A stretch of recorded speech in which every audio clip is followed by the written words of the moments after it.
एक मशहूर जमाना बुजुर्ग हजरत मोहम्मद जाम रहमतुल्लाह अलैह बगदाद हलाकू के जमाने के थे। हलाकू बादशाह जिसने बस्तियों की बस्तियां वीरान कर डाली और इतने कत्ल कर दिया था, जहां से गुजरता था इंसानों की खोपड़ियां। उसका जब बगदाद पर हमला करने का इरादा हुआ तो बगदाद से कई मील दूर उसका लश्कर लेकर वो पड़ाव किया और अपने 2 सिपाहियों को बगदाद का मुआयना करने के लिए भेजा। और उसकी दहशत तारी थी सब शहरों में, हलाकू अगर आ गया तो हिलाक हो जाएंगे, इसके फौजी सबको बर्बाद कर डालेंगे। हलाकू का नाम सुनते ही लोगों में दहशत तारी होती थी। तो 2 सिपाही 2 फौजी हलाकू के बगदाद मुआयना करने के लिए आए तो लोगों में खलबली मच गई, अब जाएं तो कहां जाएं। तो हजरत मोहम्मद जाम रहमतुल्लाह अलैह एक बुजुर्ग थे, उनके पास लोग दौड़ते हुए आए और वो वजू फरमा रहे थे, उनके हाथ में पानी का कटोरा था और आकर के लोग रोने लगे, हुजूर हलाकू आ गया, बगदाद तबाह कर डालेगा, बगदाद को बर्बाद कर देगा, आप बचा ले, अल्लाह के वली हैं, आप दुआ करें। उन्होंने अपनी कटोरी पलट दी और कहा जाओ, अल्लाह हिफाजत करेगा। रिवायत में मिलता है कि वो 2 सिपाही ढूंढते ढूंढते रह गए, उनको बगदाद नजर ही नहीं आया। कोई बगदाद का न घर दिखा, न महल, न रास्ता, कुछ नहीं। वापस वो अपने बादशाह के पास जाकर कहते हैं हम तो बहुत ढूंढ करके आए, बगदाद मिला ही नहीं। हलाकू ने उन दोनों सिपाहियों को कत्ल कर दिया। कहा कि तुम झूठ बोलते हो, मुझे बगदाद की रोशनी यहां से दिखती है और तुम्हें कैसे नजर नहीं आया? या तो तुम निकम्मे हो या तो फिर मेरे साथ धोखा कर रहे हो। कत्ल कर दिया। दूसरे दिन अपने खास 2 वजीरों को भेजा कि जाओ बगदाद का मुआयना करके आओ, गलियां, वहां की सड़कें और वहां के महल्लात, वहां की इमारतें देख आओ। ये 2 वजीर गए और ढूंढते रहे। जैसे ही वो बगदाद में इंटर हुए, आज फिर लोग हलाकू के इन वजीरों को देखकर दौड़े दौड़े भागते हुए इस अल्लाह के वली के पास आया, हज़रत मोहम्मद जाम। आज फिर रोने लगे, कहा हमारी बीवियां बेवा हो जाएंगी, हमारे बच्चे यतीम हो जाएंगे, सब मारे जाएंगे, आप बचा लें। आज फिर से उन्होंने कटोरी पलट दी, कहा जाओ अल्लाह हिफाजत फरमाएगा। अल्लाह वालों का ये तसर्रुफ है, ये करामात है। वो चाहे तो पूरे लोगों को पोशीदा कर दे जालिमों की नजर से।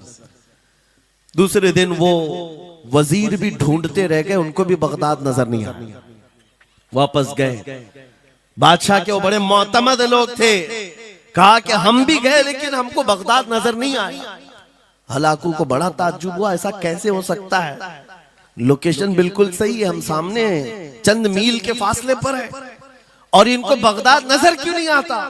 तीसरे दिन उसने कहा कि अब किसी मुआयने की जरूरत नहीं, कोई जायजा लेने की जरूरत नहीं, हम डायरेक्ट जाते हैं, फौज को तैयार करो।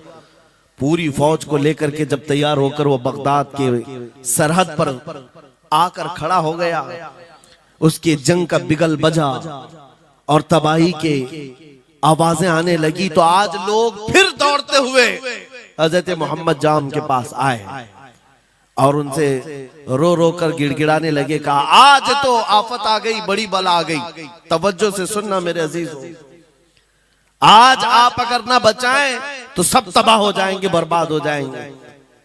आज आप अपनी कटोरी उठा रहे थे, उन्हें गैब से निदा आई, ए मेरे महबूब बंदे, कब तक तुम अपनी कटोरी उठाकर इनको बचाते रहोगे? इनको मोहलत दी गई थी अपने अमाल दुरुस्त करने की, ना इन्होंने तौबा किया, ना अपने अमाल दुरुस्त किए, इनको इनके हाल पर छोड़ दो। अल्लाह के वलियों को हुक्म होता है अल्लाह का, अब इन्हें न बचाया जाए तो जाहिर सी बात है वो हुक्म इलाही के पाबंद है। उन्होंने वो कटोरी छोड़ दी। फिर हलाकू दाखिल हुआ बगदाद में और ऐसी तबाही मचाई थी कि पूरे बगदाद की सड़कों में सिर्फ खून ही खून था, तबाह बर्बाद कर दिया, ईंट से ईंट बजा डाली।